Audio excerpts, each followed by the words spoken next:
자신을 낮추는 일입니다. 겸손해지는 거, 이게 너무 힘든 일이에요. 우리가 왜 속상하고 기분 나쁩니까? 왜 관계 속에서 힘이 드는 겁니까? 나를 낮추지 못하기 때문에. 낮아지는 것이 속상하고 상처가 되고 아프기 때문에 우리는 삶을 살아가면서 많은 어려움에 부딪히게 되는 거예요. 나를 낮추는 것이 자연스럽고 쉽다면 우리 인생의 많은 어려움들은 대부분 해결될 수가 있습니다.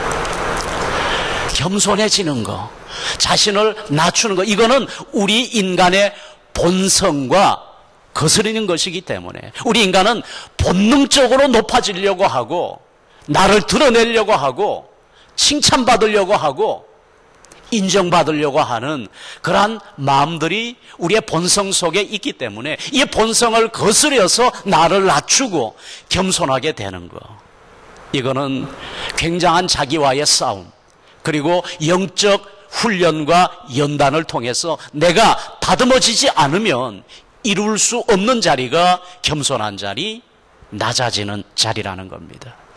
우리 예수님께서 너희 안에 이 마음을 품으라 곧 그리스도 예수의 마음이니 하면서 우리에게 가르쳐 주신 예수님의 마음은 자기를 낮추고 자기를 겸손하게 비우는 그 마음입니다. 예수님은 근본 하나님의 본체시나 하나님과 동등됨을 취할 것으로 여기지 않으시고 오히려 자기를 비워 종의 형체를 가지셨고 십자가에 죽기까지 복종하셨다 그랬습니다. 이렇게 하나님께서 낮아지신 예수님, 겸손해지신 예수님, 그 예수님을 지극히 높여 모든 이름 위에 뛰어난 이름을 주셨고 모든 무릎을 그 발 아래 꿇게 하시고 모든 입으로 그를 주라 시인하여 하나님께 영광 돌리게 했다. 우리가 우리 자신을 예수님처럼 낮출 때 예수님께서 우리를 높여주신다 그랬습니다.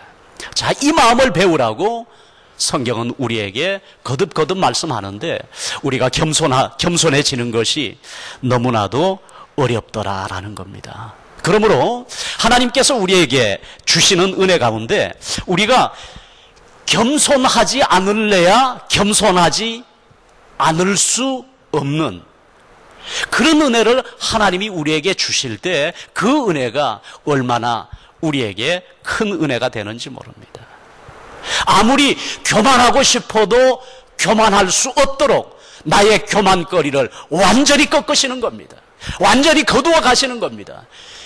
겸손해질 수밖에 없도록 만드시고 그 겸손함으로 한 생을 살아가게 만드시는 은혜가 우리에게 가장 큰 은혜다라는 것이죠. 오늘 말씀 가운데 보면 사도 바울이 이런 은혜를 받았어요. 이런 은혜를 받았어요. 고린도후서 12장 7절로 가보시면은 여러 계시를 받은 것이 내게 지극히 크므로 너무 자고하지 않게 하시려고 교만하지 않게 하시려고 하나님께서 내 육체에 가시를 주셨다. 내 육체에 가시를 주셨는데 그것이 바로 사단의 사자다 그랬습니다. 이 사도 바울에게는 교만할 수밖에 없는 교만의 거리들이 너무 많았어요. 그는 인간적으로 좋은 조건들을 많이 가진 사람입니다. 가문이 좋아요. 출신 배경이 좋습니다. 유대인 중에 유대인, 베냐민 지파, 가말리엘 문화에서 수학했어요. 하나님의 율법에 누구보다 열심히 있습니다. 모든 인간적인 조건이 최고의 엘리트였습니다. 교만할 수밖에 없는 사람이었어요. 예수님을 만난 후에도 평범하게 예수를 믿고 신앙생활 하는 사람들과는 달리 그는 예수님을 만날 때 기적적으로 만납니다. 특별한 방법으로 만납니다. 다메섹 도상에서 빛으로 임하시는 부활의 주님을 만나는 특별한 체험을 하는 거예요. 예수를 믿을 때부터 그는 특별했어요. 그리고 하나님께서 사도 바울에게 신비한 체험을 주십니다. 계시를 주십니다.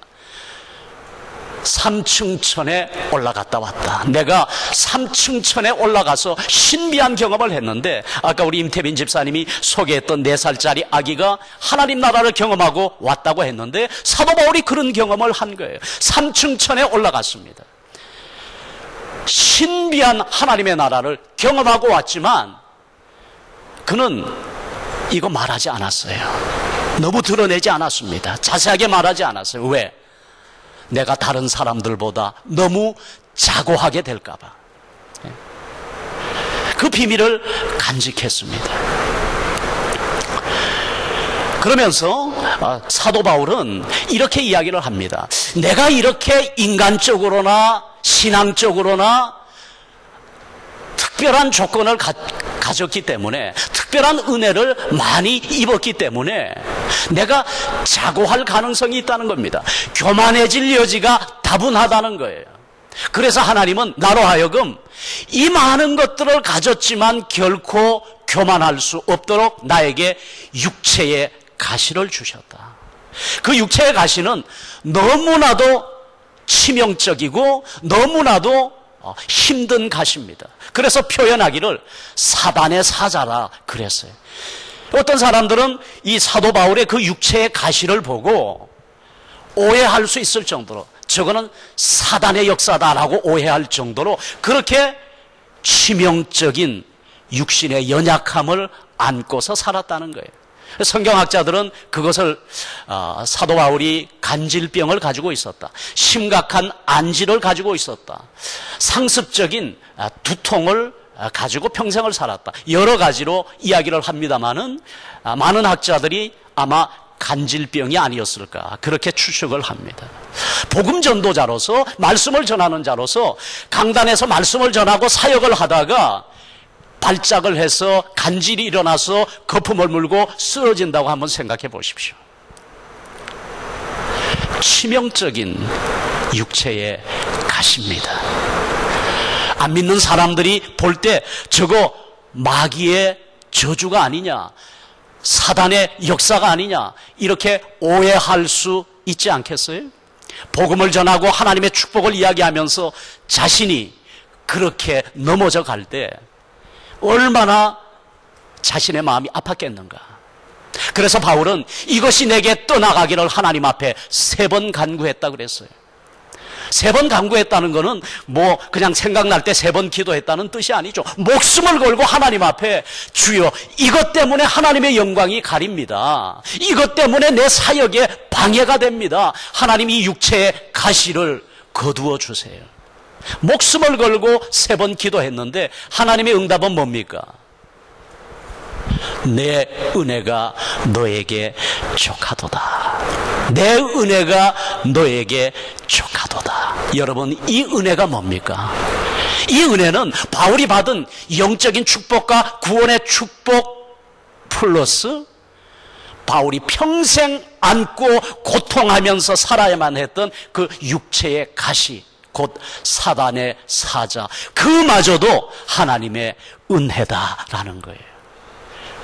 그 은혜가 어떤 은혜입니까?